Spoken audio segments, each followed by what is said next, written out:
Hola, yo soy Marjorie Ramírez y en el conversatorio que se tuvo el 12 de septiembre sobre literatura en pandemia estaba encargada de hablar sobre La montaña mágica de Thomas Mann y este pues es el espacio, la oportunidad para poder realizar mi intervención. Cuando me hicieron la invitación para hablar sobre la enfermedad en esta novela, me gustó mucho porque era recuperar lo que yo ya había pues como un poco trabajado en algún momento cuando fue mi encuentro con este libro, con el libro de La montaña mágica de Thomas Mann. La experiencia con él fue, digamos, un poco caótica, si se podría decir de esta manera, dado que en un curso del posgrado fue donde tuvimos la oportunidad de acercarnos al libro. Al ser un libro pues como de cierta extensión y que hay que leerlo con esa agudeza que amerita leer a Thomas Mann, fue prácticamente devorarlo. Por ello, una de las estrategias que nos exponían, o que más bien tuvimos para dicho curso, fue elaborar un diario de lectura. Y ese diario de lectura fue el que me ayudó a retomar algunos apuntes que también pues voy a tener en cuenta en esta pequeña exposición que haré sobre la montaña mágica y la enfermedad como tal. En este caso será en el protagonista Hans Castorp, que es el niño mimado de la vida, como bien se menciona pues en la novela. Entonces, comenzaré acá con algunos apuntes. Como bien les había mencionado, teníamos un diario de lectura y por ello me aproveché para sacar pues como estos 3 apuntes que daría como el pie para contextualizar un poco, o más bien adentrarnos un poco en el texto, en la narrativa. Entonces, Hans Castorp, que es el protagonista, es un modesto joven que se desplaza de Hamburgo, ciudad del norte de Alemania, su ciudad natal, a Davos, Plast, Suiza. Se dirigía a hacer una visita que tan solo duraría 3 semanas a su primo Joaquín. El viaje que está emprendiendo el protagonista, al parecer es un viaje que tiene como propósito un descanso. En el transcurso del mismo pasan cosas que aparentemente hace que él vaya tomando distancia de diversas situaciones de su vida. Estos son apuntes que yo iba pues como de alguna forma realizando con respecto a las lecturas que iba en progreso. Por tanto, acá puse así lo siguiente, que una de las primeras citas que me llamaba la atención era una que hacía justamente referencia con el tiempo y con el espacio, porque siento que estos dos aspectos son sumamente importantes para la transformación que sufre el personaje al final de la novela, porque digamos que una de las cosas que me llama la atención, o que de pronto más adelante voy a mencionar con un poco más de hincapié, es que el alejamiento de Castorp de ese mundo de abajo para yéndose al mundo de allá arriba, como él hacía esa diferenciación, es lo que permite que él tenga una evolución o que tenga una madurez de ese niño mimado de la vida allá prácticamente un hombre. Por eso la enfermedad, digamos que es clave en este personaje. Entonces, esta primera cita dice: al igual que el tiempo, el espacio trae consigo el olvido, aunque lo hace desprendiendo a la persona humana de sus contingencias para transportarla a un estado de libertad originaria. Incluso el pedante y el burgués hace de un solo golpe una especie de vagabundo. El tiempo, según dicen, es lete, el olvido, pero también el aire de la distancia es un bebedizo semejante, y si bien su efecto es menos radical, cierto es que es mucho más rápido. Muy bien. Entonces acá menciono también la aparición del primo de Hans Castorp, porque al fin de cuentas, si él no hubiese estado en el sanatorio en Bergdorf, él no se hubiera dirigido allá y no hubiera tenido pues como una excusa para poder llegar al mundo de allá arriba. Entonces el viaje de Hans fue algo desprevenido, sin intención alguna, pues pensaba llegar a su casa siendo el mismo. Es como si hubiera decidido detener el tiempo en medio de sus obligaciones para no perderse.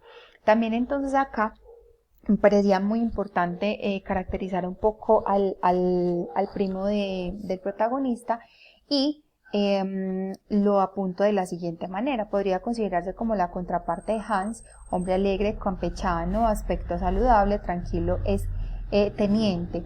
Avanzada un poco la lectura, se relaciona el papel de este personaje con el de Virgilio de Dante, de la Divina Comedia, donde acompaña a Dante en todo el recorrido y quien a su vez va explicándole lo que es cada persona y el por qué se encuentra en el lugar donde está, porque si recordamos, o bueno, quienes no han leído de pronto la novela, es un papel, digamos, importante al comienzo porque él es el que va mostrándole a Hans qué es lo que hacen cada persona allá en el sanatorio. Entonces acá quiero hacer una pequeña lectura, una parte, porque igual pues como el tiempo es reducido para las intervenciones, pues para la intervención, y quiero obviamente hacer como apuntes frente a la enfermedad, quiero acá citar de la novela de la montaña mágica, el momento en el que a Hans Castorp, el médico del sanatorio, le dice que se debe quedar. Entonces voy a leerlo de la siguiente manera. Bien, Castorp, ahora escúcheme con atención, hijo mío. Voy a decirle unas palabras de la máxima importancia. Si no tuviese usted nada más, ¿me entiende? Si no tuviese más que esas obstrucciones respiratorias y esas cicatrices en sus conductos respiratorios y todo se limitase a esas pequeñas calcificaciones con sus lares y sus penates, le enviaría a su casa y no me preocuparía ni un instante de usted. ¿Me entiende? Pero como no es así, según lo que hemos comprobado, y ya que está usted entre nosotros, no me parece la pena que se ponga en camino. No tardaría en volver. Hans Castorp sintió que la sangre volvía a su corazón hasta martillearle el pecho. Joachim seguía de pie, con las manos en los botones de atrás de los tirantes, y había bajado los ojos, porque además de esas obstrucciones respiratorias, aquí arriba tenemos un sonido ronco. Casi es un ruido que sin duda proviene de un punto sin cicatrizar. Todavía no quiero hablar de un foco de infección, pero seguramente es un punto más, y si continúa usted viviendo como acostumbra, allí abajo, querido mío, el día menos pensado todo el lóbulo del pulmón se irá al diablo. Cuando estaba leyendo esta parte, me pareció muy, digamos, metafórica, porque ya luego de haber leído la novela completa, hay partes que se releen y que tienen mucha más carga metafórica o que tienen una, digamos, una comprensión mucho más profunda de lo que pasa con el personaje, porque él le dice, si usted continúa viviendo como acostumbra allá abajo, querido mío, el día menos pensado, todo el lóbulo del pulmón será el diablo. Entonces lo que quiere decir es que Hans tiene que tener una transformación en su vida. Es algo muy pequeño, pero reitero, cuando uno ya ha leído la novela completa, se da cuenta de que esas apreciaciones que le dicen al protagonista son muy trascendentales. Voy acá a retomar otro pequeño aparte. Sigue. Como confirmación objetiva, continuó Behrens, podemos sumar su temperatura, 37.6 a las 10 de la mañana, y esto corresponde bastante a las observaciones acústicas. Yo creía, dijo Hans Castorp, que esa fiebre únicamente era fruto de mi resfriado. Y el resfriado, replicó el consejero, ¿de dónde proviene? Deje que le diga una cosa, Castorp, y atiéndame bien, pues por lo que sé, no le falta a usted materia gris. El aire de aquí arriba es bueno contra la enfermedad, usted debe de saberlo, y esa es la verdad. Pero al mismo tiempo, este aire, que también es bueno para la enfermedad, comienza por acelerar su curso, revoluciona el cuerpo, hace estallar la enfermedad latente, y su catarro es precisamente una de esas explosiones. Yo no sé si habrá tenido fiebre allá abajo, pero en todo caso, sí la ha tenido aquí desde el primer día, y no solo a causa de su constipado. ¿A qué es así? Sí, dijo Hans Castorp. Eso creo yo también. Entonces acá hay una clave muy interesante, que es justamente esa diferenciación también del arriba y el abajo, y el reconocimiento de una aparente enfermedad, que más es una enfermedad del espíritu, del alma, de algo que le pasa a Castorp, pero que él allá arriba en el sanatorio, digamos que la vuelve pues como más exteriorizada. Bueno, entonces acá también tengo otros apuntes. Hay algo muy interesante que encontré aquí, que es como una especie de alter ego que hace Thomas Mann en su novela con el personaje de Capstor, y dice lo siguiente: en 1912 se diagnosticó una enfermedad pulmonar, probablemente tuberculosis, a Katia, la esposa del escritor. Sin duda se trató de un caso leve, pues la paciente vivió con excelente salud hasta los 96 años. Se le recomendó, según los dictados de la época, emprender una cura climática en la montaña, cosa que hizo en un sanatorio alpino del Davos, en Suiza, al que su marido acudió a visitarla. A los 10 días, Thomas Mann sufrió un resfriado que dio ocasión a los médicos a invitarle a quedarse más tiempo, y esta vez como paciente. Pero Thomas Mann no accedió. Entonces se dice, o más bien se afirma en esta referencia, que más adelante encontrará los referentes bibliográficos, que él prefirió pues obviamente no quedarse, pero que traslada esta, digamos como esta parte de su vida al personaje de Hans Capstor. Bueno, 7 años pasará Hans Capstor sometido a esta sutil influencia pedagógica de los elementos y a la influencia no menor de algunas de las personas que lo rodean. Conocerá el amor y el embrutecimiento de la pereza. Se preguntará tendido en la terraza, contemplando el cielo nocturno en pleno invierno, ¿qué era la vida? Lo que dará pie a algunas de las más apasionantes páginas de la novela y quizá de toda la narrativa manniana. Y vivirá una situación amenazadora, inconscientemente provocada por él mismo, que resultará crucial en ese proceso educativo, y que es también un proceso terapéutico. Porque un proceso educativo, él, digamos que de alguna forma conoce a muchas personas allí arriba en la montaña, conoce a Madame Chauchat o a Claudia Chauchat, que es un personaje clave para mí en cuanto a esto de la enfermedad. Por ello, pues, como lo pedagógico, conoce a muchas personas, conoce a Nafta,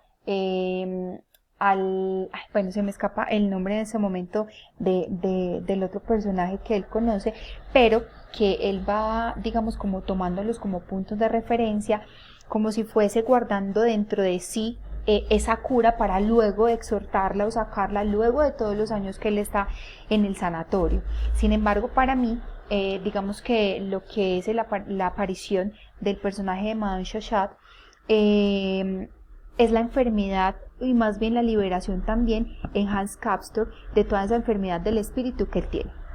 Por eso lo pongo de la siguiente manera: Madame Chauchat llama la atención, pues justamente se sale de los parámetros en los que la etiqueta y formación de Hans Capstor marcan de manera tajante su proceder, es decir, como la antítesis del protagonista. Sin embargo, se convierte en el hilo conductor de la vida amorosa o el despertar de Hans Capstor, pues lo hace rememorar su pasado para vivir su presente, y desde la libertad que ella representa despertará ante su vida, su porvenir, sus propios ideales o su lucha por defender su patria, o por qué no, a sí mismo. Entonces esta cita de acá es muy interesante y dice lo siguiente: detrás del amor que acaba de surgir por Claudia, surge la invitación a entregarse sin esfuerzo alguno y sin que nadie le pida cuentas sobre construcciones navales ni sobre desarrollos laborales. Es la tentación de la muerte y de la enfermedad como refugio, como descanso, como fuga. Entonces, por ello, de alguna manera, Madame Chauchat o Claudia Chauchat se convierte